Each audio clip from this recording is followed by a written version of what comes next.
with Fred Allen, folks. 3,600 seconds of fun and music. Fun with our star comedian, Fred Allen. La-di-da with our guest star, Bert Lahr, that cowardly fugitive from the Wizard of Oz. Music with Peter Van Steeden, with All-American Swing Quartet, the Merrimacs. And with the sensational singing star of the Boys from Syracuse, Win Murray. The time has come. It's the Fred Allen Show.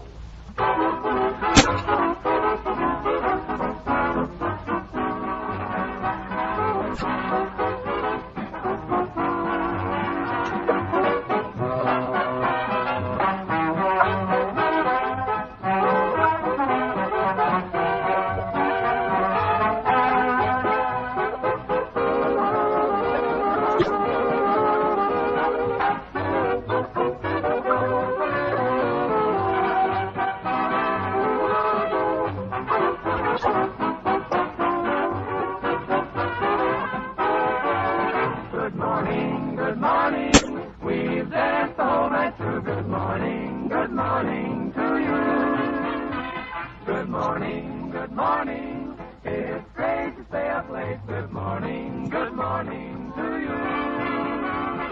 When the band began to play, the stars were shining bright. Now the milkman's on his way. It's too late to say good night. So good morning. Sunbeams will soon smile through. Good morning to you. And now, ladies and gentlemen, any similarity between the next voice you will hear and any living voice is purely coincidental and a figment of the acoustic. The unfortunate owner of this nasal impediment is Fred Allen in person.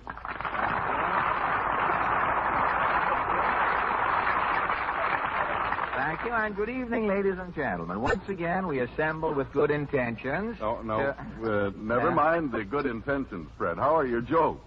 Well, I'm glad you brought that up, Harry. You know, radio is the one industry where the law of averages doesn't function. In radio, it always seems that a comedian's intentions and his jokes are direct opposites. And you're here with good intentions tonight, Fred. The best, Harry. Well, I'll be back later, Fred. Now, no, you don't. Wait a minute. You're going to stay right here with me and swelter. Gee, it's sure hot in here tonight, isn't it? Hey, Pete. Yeah? When the band plays the next number, tell the trombones to blow over this way, will you? What for? To get a little relief from this hot air around here. Why don't you stop talking? Now, if you're trying to get me hot under the collar, Mr. Van Steeden, the humidity has beaten you to it. Look, I show you in here. You see? I've never seen heat like this in October, Harry. Well, this is Indian summer, Fred. Well, we just had one Indian summer in September. Yeah. Well, I guess this year it's a double feature. You think it is? Yeah. Well, it certainly was hot Saturday. I went up to see that Alabama-Fordham game, remember? Oh, yeah. Uh-huh. It got so hot in the first quarter, Fordham took out their fullback and put in a good humor man. In the second, he had trouble going around the ends with his wagon, I might. In the they threw his vanilla for a loss. In the second quarter, they took the pigskin off the ball and put on a cretonne cover. And towards the end of the game, you know, it finally got so hot. Say that, you know, that knock just came in time, Harry. That next hot joke wasn't so hot. Fortunately. Come in. Mr. Allen? Yeah? Are you back on the air for good? Yes. That's done it. Goodbye, all. Hey, now, wait a minute. Hold him, Harry. I got him. Go ahead. You came in here last Wednesday night. You pulled that same line, and then you shot yourself. I know, but last week I missed. Well, he didn't miss himself tonight. You know, we ought to do this show in a morgue, Harry. It would save a lot of cleaning up around here. Huzzah for salutations and welcome back. Now, wait, what is this? An echo in the studio? Wasn't that your speech last week, Portland? Yes, but I didn't get a chance to say it. Well, it's a little late to welcome me back now. You heard the show last week. Oh, was that the show? Uh-huh. Mama said it was your rehearsal. Oh, no. We, last week was the first program. Don't believe all you hear. Didn't your mother hear it? Only part of it. What happened? In the middle of the program, Mama's portable radio got down off the table and went into the closet. The portable radio walked out on me. Well, that proves at least that this program is going places. Say, Harry, even if it's only in closet. Say, Harry, did you hear? You know, closets are handy with the moths in the closets and the millers on the program. Say, Harry, let it go. Let the hell. Say, Harry, did you hear any comments on last week's Fandango? Cross your heart. No, Fred. I went right home and stayed in the house all week. Oh, right after the... Well, how about you, Pete? I didn't hear anybody speak right out, but, I knew that was coming. That little conjunction. But what? the sponsor was seen talking to Phil Baker. Through an interpreter, I suppose. Well, I'm getting nowhere in high. Well, look, did anyone see any notices, anything in the papers? I didn't see your name mentioned, but I did see a notice in Winchell's column. It could have meant you. Yeah, what did Walter say? The line read, "What comedian is on his last egg?" What? Mr. Van Steeden, did you ever have any hair on your head as a baby? No, I was as bald as a honeydew. And your mother was nearsighted, wasn't she? How did you know? By your conversation. You are slap happy. I don't get it. Yes. How does Peter being bald as a baby and his mother being nearsighted make him slap happy? Well, she must have spanked him on the head. If that's wit, I'm an icky. Well, that's wit. Then I'm an icky. Van Steeden? Is that fellow who's on his last egg says company now, if you just know. Van Steeden, you are a keen judge of character, which line is no longer needed since you blew the other one. Now, where was I? You were trying to find out about last week's program. Oh, yes. Somebody must have heard it beside that guy on Variety. Let me see. Win Murray. Yes, Mr. Allen. Now, what was the reaction out your way? Where do you live? In Jackson Heights. Oh, Jackson Heights. That's a suburb of the World's Fair, isn't it? Yes, Jackson Heights overlooks the fair. Well, that was the trouble. Jackson Heights started overlooking the fair, and a trend set in. You know, I hear that next summer they're going to start conscription to get people to go to the fair. If you get in Class 1A, you have to pack up and leave right away. I wouldn't know, Mr. Allen. Oh, well, that's beside the point, as Grover said when he put the perisphere next to the Trilon.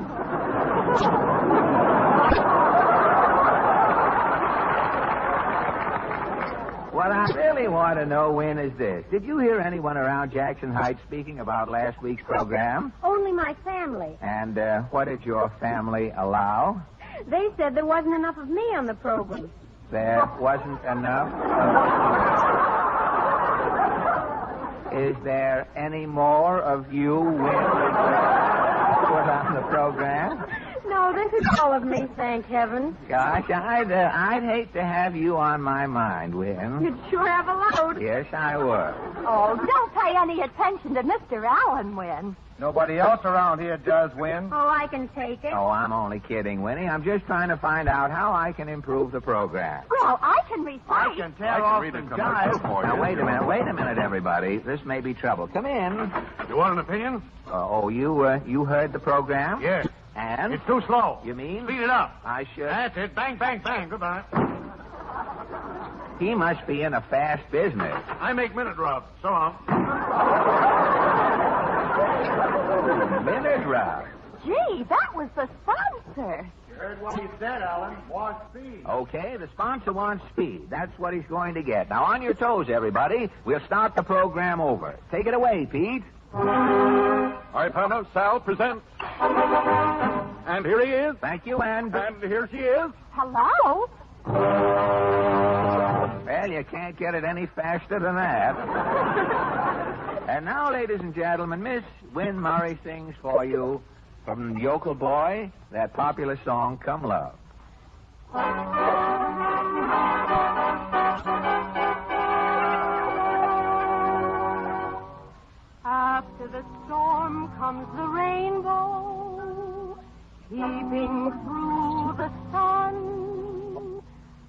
the dawn of the day, take your troubles away. Comes love, comes trouble, comes a rainstorm. Put your rubbers on your feet, comes a snowstorm. You can get a little heat, comes love. Nothing can be done. Comes a fire, and you know just what to do. Blow a tire, you can buy another shoe. Comes love, nothing can be done. Don't try hiding, 'cause there isn't any use.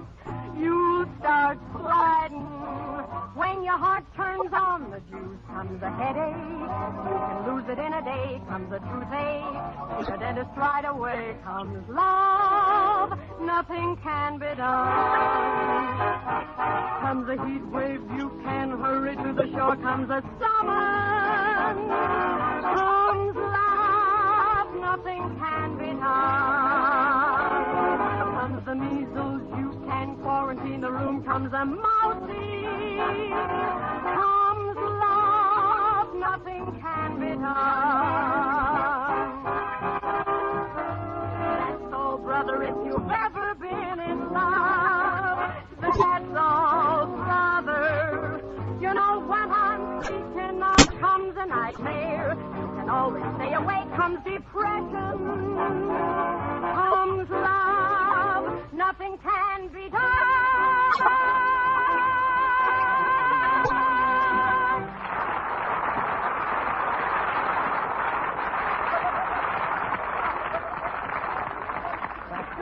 Thank you, ladies and gentlemen. Thank you, and... Oh, alackaday. Well, what's wrong, Fred? Well, I'm worried about myself these days, Harry. Oh, spots in front of your eyes? Oh, worse than that. Unfinished sentences ringing in my ear. Say, that sounds pretty grim, but I don't quite get the idea. Well, Saturday I was riding on a bus. A woman in back of me said, so I stepped to the edge of the roof, closed my eyes, counted 10, and... And what, Fred? And the woman got off the bus. Oh, I lay awake all night, Harry, wondering what happened next. yeah, I see. Last night, coming out of the theater, I heard Ann say, "Look at that girl in red. Is she beautiful?" My mistake. And, Harry, I can't figure that one out either. Well, now, wait, Fred. Let's see. Maybe the girl really was beautiful, and then she smiled, an unattractive smile that spoiled that whole first impression of loveliness. For you know, ladies and gentlemen, that a smile can make or mar your attractiveness. But it's even more important to know that the daily use of Ipana toothpaste can help you have a winning smile. You see, Ipana is especially designed not only to clean and brighten your teeth, but when used with massage, to help give your gums the stimulation they need for firmness and health. That's why so many dentists advise this easy, modern routine. Every time you brush your teeth with Ipana toothpaste, put a little extra Ipana on your brush or fingertip and massage it on your gums. Notice the remarkable difference the very first time you use Ipana this way. Notice the pleasant, tingling sensation as circulation speeds up and lazy gums start to waken. So make up your mind right now to stop at your drugstore tomorrow for an economical tube of Ipana toothpaste and help yourself to healthier gums and brighter teeth. The perfect combination for a winning smile. The Ipana smile.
Peter Van Steeden and his sawed-off Ipana troubadours have just played The Little Man Who Wasn't There. And now, ladies and gentlemen, we present our midget quiz. This is the shortest quiz in radio. Portland has selected 3 people from our studio audience to act as sort of an impromptu committee. Each person will be asked only one question. Each question pays $10. This quiz is entirely unrehearsed, ladies and gentlemen, and I can assure you that nothing has been prepared. If the contestants win any money when the time comes to settle, I shall prove that I am entirely unprepared. And now, is your committee ready, Portland? Yes, it is. And our first contestant is... Mr. Vincent Moore. Mr. Moore, how do you do? Fine, thanks, Mr. Rollins. Do you live in New York, do you, Mr. Moore? I do, Mr. Rollins. You live here in New York? Yes. And what is your occupation, may I ask? Bartender. You're a bartender, are you? Bartender, yes. You're a contact man for Bacchus, huh? You haven't brought any samples with you tonight, have you? I wish you'd come around a little before the program. We could have used a bartender. I was looking for somebody to put a head on Van Steeden.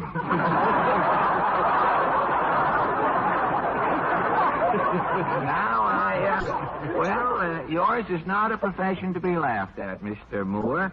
There are a great many changes, I know, have come to the bartending profession lately, haven't they? That's right. Say, what became of those old guys, the old walrus mustache guys, and the other fellows who used to draw the sick pictures on the mirrors? What became of them?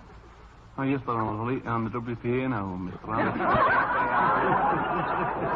But, they'll come back strong. Of course, you can't tell a tavern today. Most of them look like tea shops. And the old-fashioned bloated bartender, he's gone. The boys all look like clerks now. They tell me there's a tavern over on Park Avenue where it looks like a tea shop. They even have a fortune teller in there. A lady goes around and reads the olives in your martini. Thank you very much, Mr. Moore. And, do you want to add a short resume to what's been going on here? No, I think I had enough, Mr. Rollins. No, I was just trying to give the folks an idea of our committee before we get started. Now, next, Portland. Miss Doris Riley. Miss Riley, how are you tonight? Oh, just fine. Do you live here in New York, do you? No, I'm from Boston. You live in Boston, do you? Yes. That's a peculiar thing. I, too, come from Boston, Mass. The only difference is I guess you came voluntarily and I came by request. May I ask your occupation, Miss Riley? Telephone operator. Telephone operator, are you? Where? Boston Consolidated Gas Company. In the Boston Consolidated Gas? Yes. Really? But it's not a laughing gas.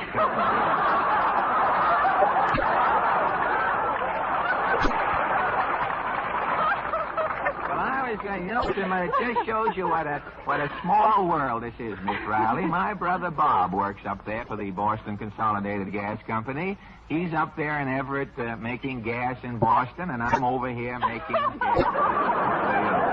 Are you here on just a pleasure trip, are you, a little visit? Just over the weekend. Just over the weekend. New York will be a great city if they ever get it finished. Have you looked around? No, I haven't had time. I just get in. Did you miss the L on 6th Avenue? Did you? They took it down, and then when they saw what 6th Avenue looked like, they were going to put it back up.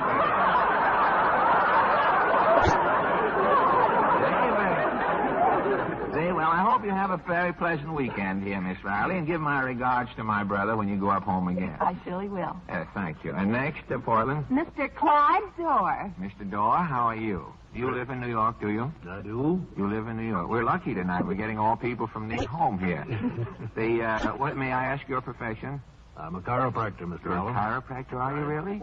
Well, I'm very happy to meet another chiropractor. You know, we have a chiropractor on the program here. Is that so? Uncle Jim is an old retired chiropractor.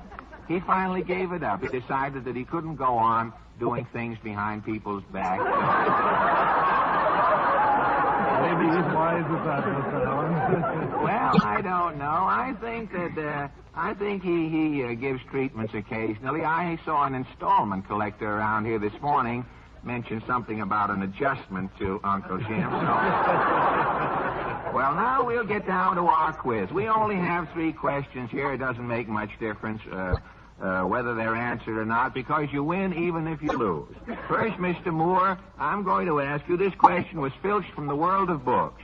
Mr. John Steinbeck, the author of Mice and Men, recently wrote a new book which he called The Grapes of Wrath. Now, do you know from what the title of the book was taken? Was it a well-known book, play, or opera? The Grapes of Wrath? Let me think for a minute, Mr. Allen. Yes, I will. I'm very happy I could join you. If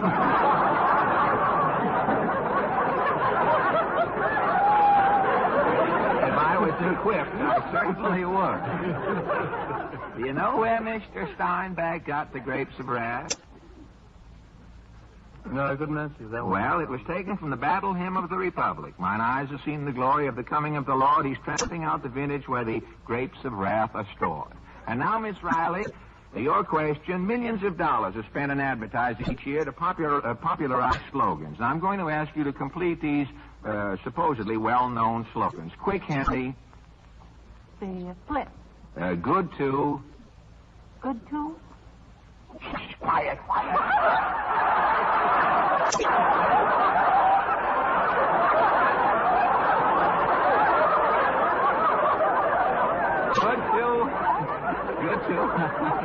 Good to the last. Oh, good last drop. Very good. Call for that man who's never answered.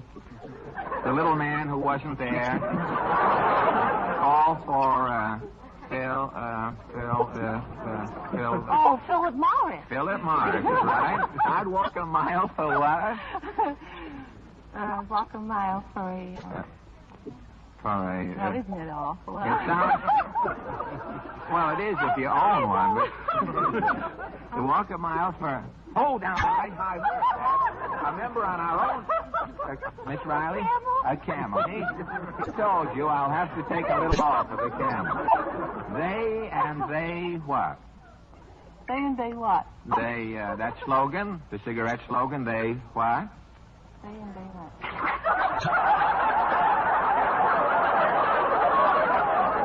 Mind has left the body. Well, it's all right. I'll overlook that. As far as I'm concerned, you're correct. I don't know what the other one was myself.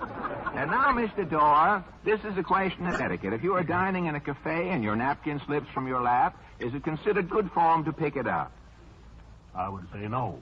You are perfectly right. The waiter will give you a fresh napkin. If you're eating in a cafeteria, of course, you can either throw a moth under the table to eat the napkin up, or if it's a paper napkin, etiquette says, Miss Poe says that you can throw water on the paper napkin, stoop down, make a large spitball out of it. Next one here.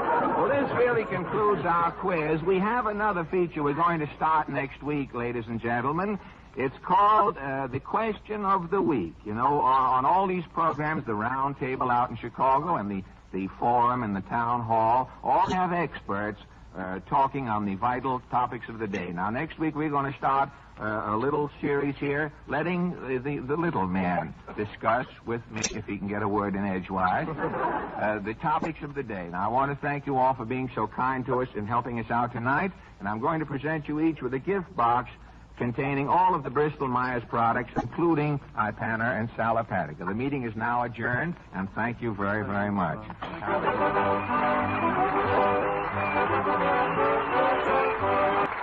Thank you, ladies and gentlemen. According to my timely little reminder notebook, I see there are only 74 more days before Christmas.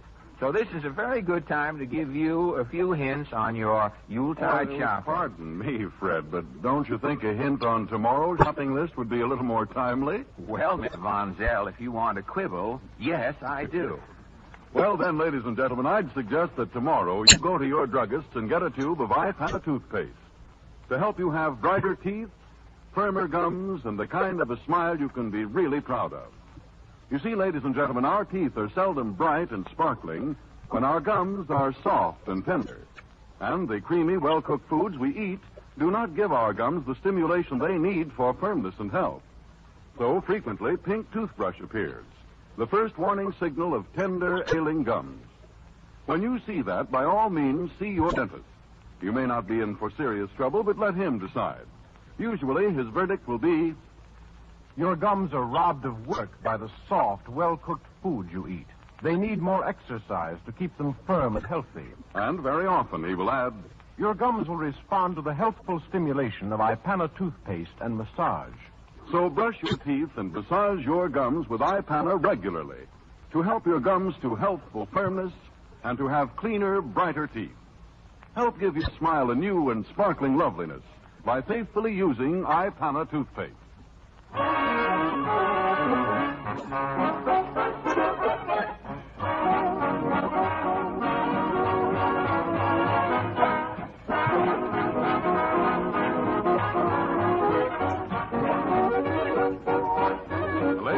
The Fred Allen Show will continue immediately after a short pause for your station identification.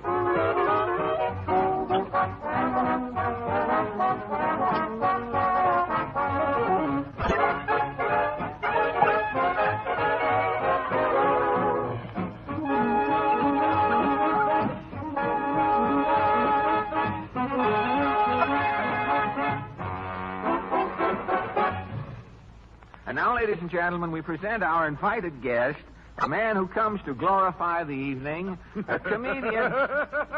Oh, now, wait a minute, Harry. Try to hold in. Well, I can't hold in, Fred. I just saw him outside. Does he look funny? Yes, ladies and gentlemen, this hilarious chap is... Oh, now, Portland. I saw him in The Wizard of Oz. Oh, boy, is he a wow. Quiet, you two. That guy's a riot. Yes, that's what everybody says, folks. Meet the funniest man in the world, Bert Lahr. Thank you. You're a scream, Mr. Lahr. Well, thanks a lot, everybody, for this boisterous welcome. Well, Bert, you're the funniest man in the world, so I'm going to keep quiet now and just let you get funny. Well, Fred, Let's go, Bertie, old boy. Well, this is embarrassing, Fred. I don't know how to tell you. Would you tell me what, Bert? I don't feel funny. Bert, after that build-up, you don't feel funny. Yeah, it's just one of those things, I guess. I was funny all morning. I had the chambermaid screaming around the hotel. The two I caught. Well, if you were funny around the... I was funny all afternoon. You were? Over in Lindy's, a fly flew in my soup. Yeah? I called the waiter over and said, take this soup spoon and bring me a fly swatter. Did they laugh? Laugh. 20 diners dropped their racing forms. That's what I can't understand, Fred. All day long, you might say, I've been a pixie on the wing, a gay blade, a spontaneous pantaloon. But right now, I don't feel funny. I heard you on Bing Crosby's program, Mr. Lahr, and you were witty. I was brilliant, Portland. Remember that gag I told about the two patients meeting in Mayo's clinic? The first patient says, oh, this will kill you. The first patient says, I'm aching from neuritis. And the second patient says, I'm Mandelbaum from Chicago. Yeah, I was a rowdy that night. I was in the groove with Crosby. Well, you don't. I can't understand what's the matter with you tonight. You don't think it's something mental? Mental with me? Quit kidding. Well, you know, it could be your libido, Bert. Yeah, maybe it's my subconscious. Maybe I ought to see a psychoanalyst or something. You know, with Crosby, I was another man. Oh, and could we use the other man right now? I can't understand why you can be funny with Crosby and with me, nothing. Well, I don't know, Fred. I think I like to work with Bing. He gives me something. Well, I'm giving you something. Yeah, but with Bing it was money. I see what you mean. You, in other words, are averse to barter. Look, I'm broad-minded, Fred, but after all, what can I do with 200 tubes of toothpaste? Yes, I get your point, Bert. After all, I'm a point killer. After all, if you don't feel funny, let's forget the comedy tonight. We'll just kibitz around and chew the fat. You know, the public can't always expect a comedian to be funny. That's what I say. People think if one comedian is funny, two comedians should be twice as funny. Oh, it's silly. Now, here we are, you and I. You're a comedian, and I'm a comedian. We're together. Are we twice as funny? To the contrary. To coin a phrase. The corner phrase. Well, let's stop the whole thing. Say, how come you left Hollywood, Bert? You must have had a reason. Yes, Fred. Hollywood went too far. It was up to me. Well, what did you do? It was my turn to go too far. So I got on a train and came east. Oh, you mean out there you were getting in a rut artistically? Yeah, I was tired of being a great lover. You wanted to get away from it all. Well, most of it. There was a little blinded Metro who might have intrigued me, but the silly little mix let me get away. You must have taken it hard. I was momentarily frustrated. Really? I renounced the human race. I sought solace in the animal kingdom. Oh, and that is how you came to play the lion in The Wizard of Oz? I would have played a flea on Bulldog Drummond. Well, you certainly did a swell job, Bert. You still look like a lion to me. That's the trouble. I got too far into character. Why, I was even starting to molt.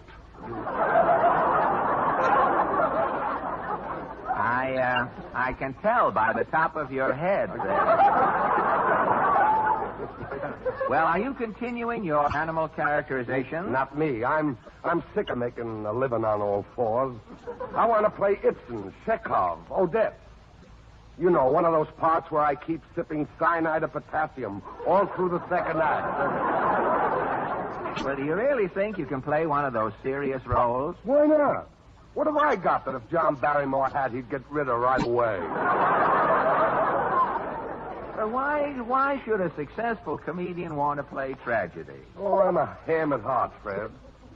Give me a pair of spats, a bamboo cane, and a nod from Hampton, and I'm in ecstasy.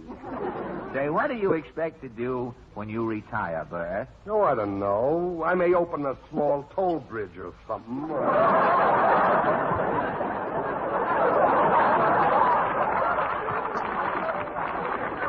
Well, now that we know your ambitions, what are you going to do here in the East besides fend off senility? I'm going into a new musical show, a sequel to Amphitryon 39. What's it called? Butterfield 4230. Does the show look like a hit? Oh, yes. It's a little gem. We're rehearsing in Tiffany's window. You're playing the lead, of course. No, it's just a bit. 92 sides. A bit. Yeah, I'm on the stage 2 hours before the play begins. I'm ever present but unimportant. Well, what sort of a show is it, Bert? Well, the best way I can describe it is, it's a 17th century Hellzapoppin'. It is. I thought Hellzapoppin' went farther back than that. Some of those shows. Well, what character do you assume? Well, in the first act, I'm a subdued knave. A subdued knave. In the second act, I'm a tippet mender. Oh, you mend tippets, do you? Yes. And in the last act, I play Gaspard Levine, the muscle man, in a bistro. You run the artistic gamut, as it were. Yes. I range from the tentatively foul to the delightfully obnoxious. In other words, you ignore the audience's heartstrings to get right to their nostrils. To put it bluntly, yes. My big scene is in the second act. As the tippet mender, I am discovered in Madame Pompadour's hope chest. The king is bibbing in the anteroom. A Florentine enters. I suspect poltroonery. I chide Pompadour. When she is well chidden, I degrade her. She is choose me. I gesundheit her. The Florentine offers to roll the dice for Pompadour's favors. The dice are cocked. I'm undone. Curtain. Just in time. It sounds like a great play, Bert. Yes. They just grabbed the author for observation. Are you singing in this show, Bert? Well, nothing to speak of. I cajole Madame Pompadour with a chanson. You do? Well, say, how about a little chanson now, before you go? I hoped you would ask me to sing tonight, Fred. I really did. Yes. Why? I want to get even with a guy in St. Paul. And what form is your revenge taking, Bert? Well, I'll catch up with an old request. Roses of Picardy. Roses of Picardy.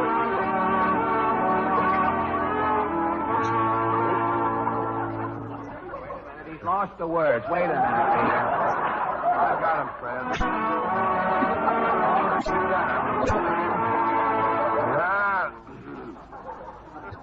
Roses shining in a Picardy,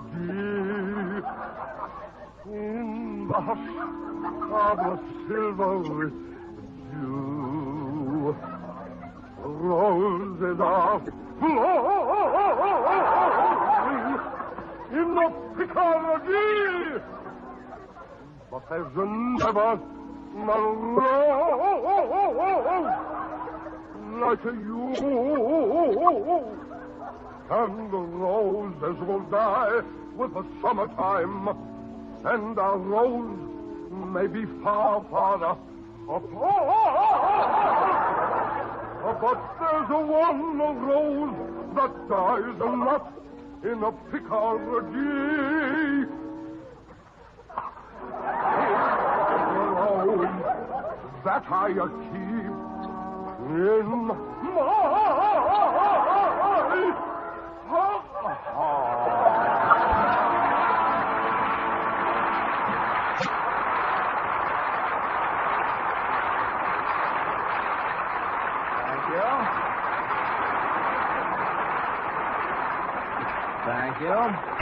Thank you. A wire has just come in from the management of the Baldwin Locomotive Works. Bert Lahr opens with Unit 701 next Thursday morning.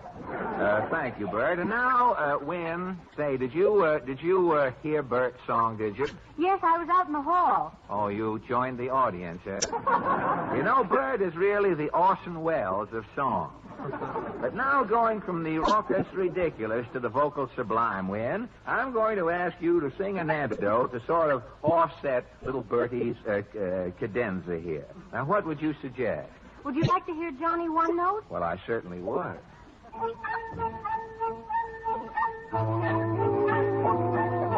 Johnny could only sing one note, and the note he sang was this. Oh, poor Johnny One Note sang out with gusto and just overloaded the place. Poor Johnny One Note yelled willy-nilly until he was blue in the face.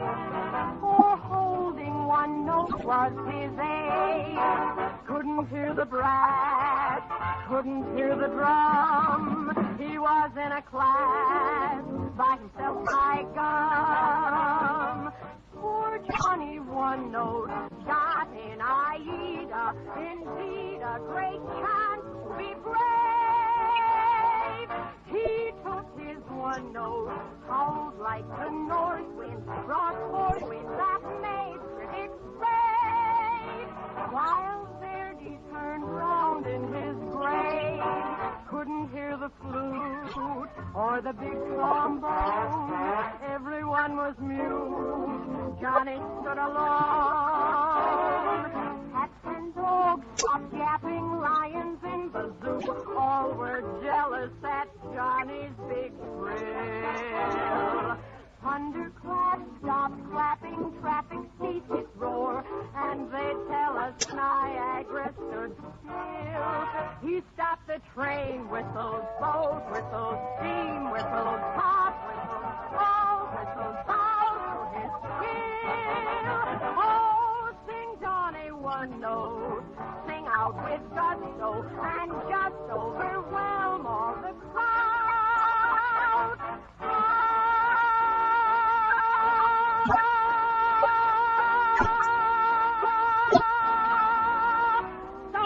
sing, Johnny, one note out loud.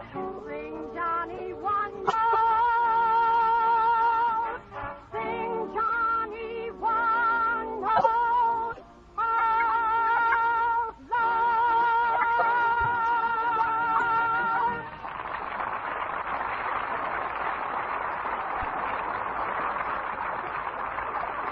Tonight, ladies and gentlemen, I would like to introduce a discovery of mine, a gentleman whose imitation of birds and animals is positively astounding. His repertoire includes wild turkeys, bull moose, mockingbirds, and even the trumpeting of elephants. Look, excuse me, Mr. Allen. Just seals tonight. Just seals? I'm sorry. Just seals. Yes, but for an artist of your versatility... Yes, I know it's humiliating, but I'm getting a cold, and no matter what I imitate, it sounds like a seal barking anyhow. Oh, I am sorry. Me too. I hate letting you down like this, but there just isn't anything I could do about it. Oh, I think there is. Just you follow this very sensible suggestion of Harry Von Zell's. Don't ever neglect a cold. At the very first warning sniffle or sneeze, take sparkling Sal Hepatica. For believe me, ladies and gentlemen, the sooner you do, the better. Because Sal Hepatica helps fast, and in these two very important ways. First, Sal Hepatica is a quick yet gentle-acting laxative, and speed is mighty necessary in fighting a cold. Second, Sal Hepatica also helps nature counteract the acidity that so often accompanies a cold. And because of this double help, Sal Hepatica is recommended by so many physicians. So do the wise thing. Get an economical bottle of Sal Hepatica at any drugstore as soon as you can. Then, whenever anyone in your family feels a cold coming on, show them this intelligent modern way to help fight that cold. With Sal Hepatica.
Peter Van Steeden and his reconditioned Ipana troubadours have just concluded a fruity rendition of An Apple for the Teacher. And now, ladies and gentlemen, the mighty Allen Art players, whose notices after last week's performance were suppressed in 364 family newspapers throughout the country, take another chance. Tonight they offer a satire on big business. It's called Dr. Scollop's Quandary. Or, it was the Institute of Private Opinion's last check, and it bounced. Atmosphere, Peter.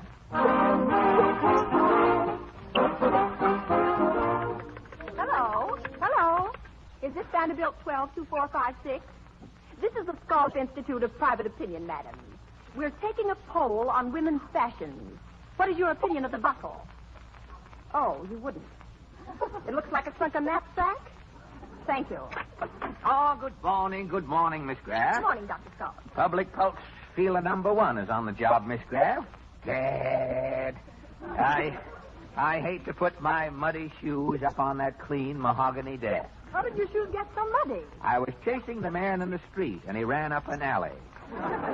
But that's life in the survey game, Miss Graff. I've got to pry into people's private lives to find out what America thinks. get me a number. What number? Any number. Any. Yes, sir. I always call a preview number to warm up my questioning technique for the day's work. Here's your party. Hello? Scallop Institute of Private Opinion calling. Hello. Would you mind telling me how many lumps you found in your oatmeal at breakfast this morning? I never... How many people read your newspaper over your shoulder as you came downtown in the subway this morning? I never... Do you think a woman's place is in the home? And if so, what kind of a home? I never answer questions. No? No, I ask them. Who are you? Professor Quiz. I drew a statistical blank, Miss Graff. I'll try another number. This telephone survey business is some profession. Not profession, Miss Graff. It's a calling. And what they're calling it is nobody's business. And business is booming, Miss Graff. You know that I have just landed the Puma cigarette account?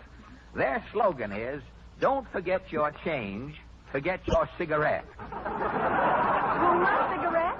Yes, Puma Cigarettes have just started a new radio program starring that comedian Bob O'Burl. Now, I'm starting a survey on O'Burl's popularity and a coincidental check on Puma Cigarettes. Shall I start calling? As soon as I finish this unfinished business here on the... What's this graph running down the front of my coat? Your fountain pen is leaking. Oh, so it is. Remind me to blot myself later. Yes, sir. Did you put through that survey on hamburger preference, with or without onions? Yes, I called 500 hamburger stands. And your final results were? 300 wrong numbers and 199 busy signals. That's 499. You did get one number. Yes, I spoke to a man who had just eaten 6 hamburgers with onions. What did he say? I couldn't write it down. It was a sound. Oh. We should have taken a recording. It was obviously a departed calorie voting its approval. Come in. Hello, Stokes. Yes, sir. Who am I? You want a survey taken to decide? No, quit kidding. But I'm Bob O'Burl, a radio comedian. Yes, sir. You've just started on the Puma cigarette program. That's me, yes, sir. What brings you here, O'Burl? Well, I hear you're taking a poll on my radio popularity. That's right, O'Burl. Yes? The Puma Cigarette Company is spending $100,000 to find out if America is really listening to your program. Yeah? Your job depends on the Dr. Scallop survey, O'Burl. Yeah? The Scallop Institute of Private Opinion is at work this very moment. Yeah? Yeah. How am I doing, Doc? I'll check up for you. Clunk, Vice President in charge of radio, darn it, speaking. What are the figures on Bob O'Burl as of this very minute, Clunk? Telephone calls 2,000, Chief. Tentative results? 1,998. Always listen to him. And the other two? One party was deaf, the other was a sponsor. Check, Clunk. Check, Chief. Well, how am I doing, Doc? Phenomenally, O'Burl. Yeah? You are compiling the best record my institute has ever polled. Thanks, Doc. Well, I'm off to see a guy who's got the measles. I'll be back in a flash with a rash. If America likes that guy, it's time the Indians took over again. The Scallop check is foolproof, Miss Graff. The nation is Burl-minded. Hit me any number at random. Yes, sir. I'll prove the public likes Bob O'Burl. Here you are. Hello? Shirley Greenspan's residence. Mademoiselle Greenspan responding. So much no. This is the Scallop Institute of Private Opinion, madam. You like Bob O'Burl? Oh, small. You are catching the wrong number, brother. Who is this? I'm not telling you who is this, and you are telling me who is that. This is the Scallop Institute. So nothing is wrong with mine, Scallop. I got the full head here, thank you. No, madam. What do you think of Bob O'Burl? Again, Mr. Boyle, cutting out the double talk body. But, madam... Getting off the line, Asher, or I am complaining to Fiorella. Now, listen, I am... My husband is coming. Calling me back in 5 minutes, darling.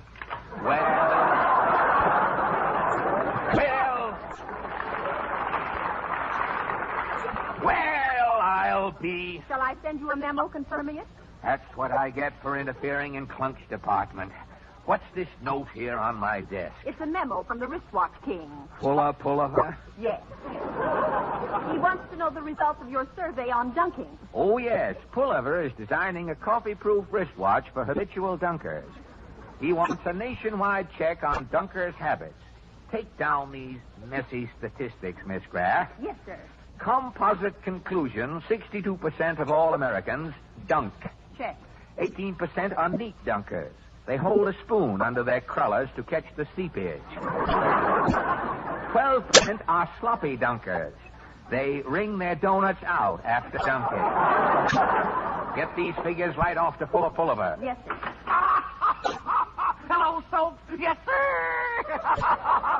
Now, what is it now, O'Beirne? I am a busy man. I know, Doc, but how about this popularity poll? It's got me worried. Now, these semi-minute checks are highly irregular, O'Beirne, but I will, in this instant, call again. Yes, thank you. Clunk speaking. Still vice president in charge of radio, pending angina pectoris. Now, before you are stricken, Clunk, what is the flash report on Bob O'Beirne? I'm still calling, Doctor. Yes? Last 500 phone calls unanimous. Everyone crazy about Bob O'Beirne. It's staggering. You are? No, it is. Oh. Okay, Clunk. Okay. Gad O'Beirne, you're a vogue. Yeah? If these figures continue, you'll pass the fireside chats any minute.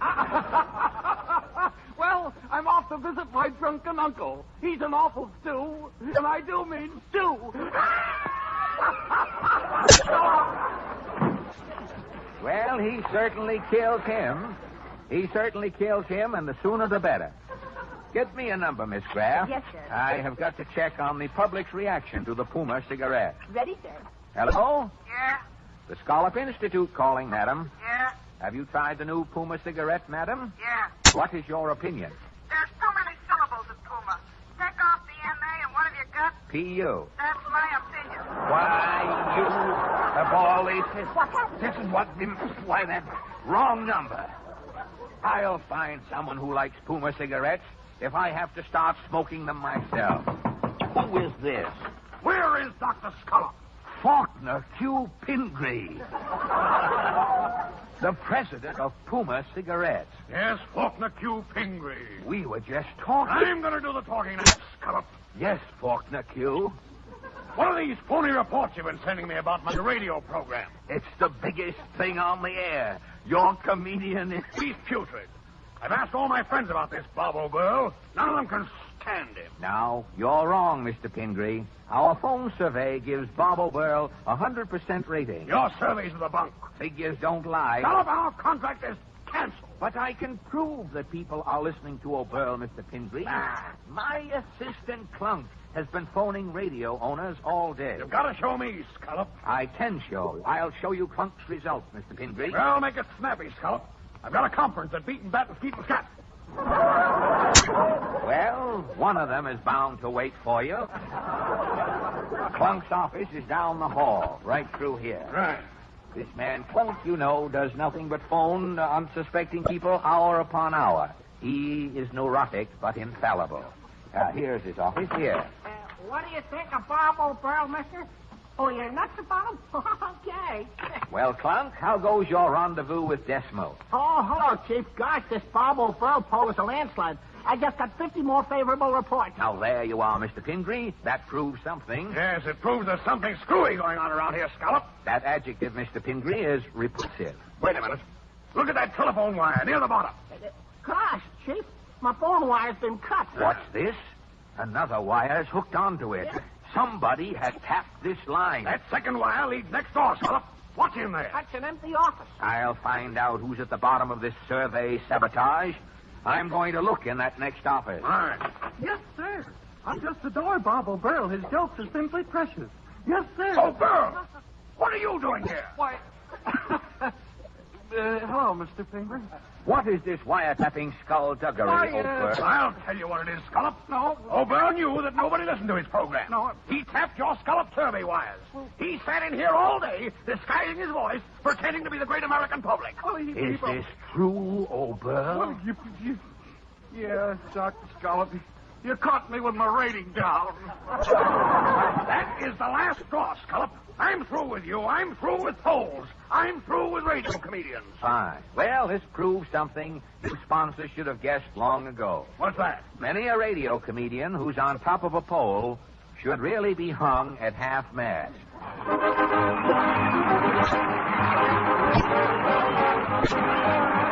Thank you, ladies and gentlemen. Now, before we preview the highlights of next week's show, we'd like to pass along a very important thought, if you will, Harry. But don't ever forget, ladies and gentlemen, you can never look your best unless you feel your best.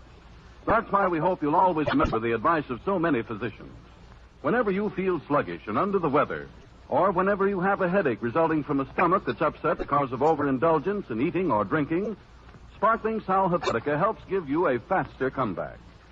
You see, if you take something with a laxative action only, you do nothing to counteract excess gastric acidity. But Sal Hepatica does both. It not only brings you speedy yet gentle relief, it also counteracts excess gastric acidity, which chases that sickish feeling fast. So get an inexpensive bottle of Sal Hepatica at your drugstore tomorrow. Remember, the better you feel, the better you look, and the more you're admired. And you feel better faster when you take gentle, quick-acting Sal Hepatica.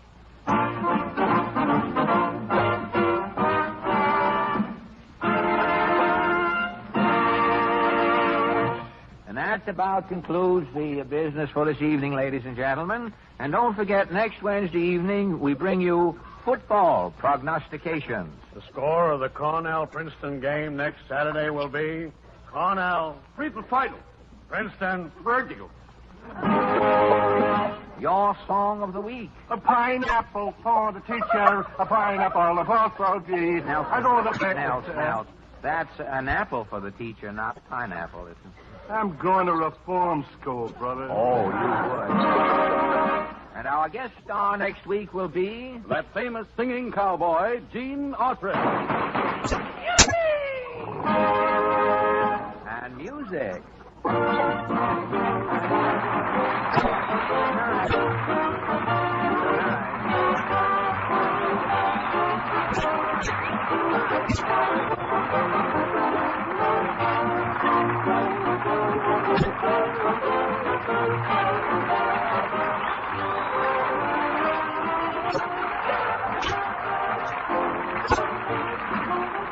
The selection Good Morning is from Babes in Arms.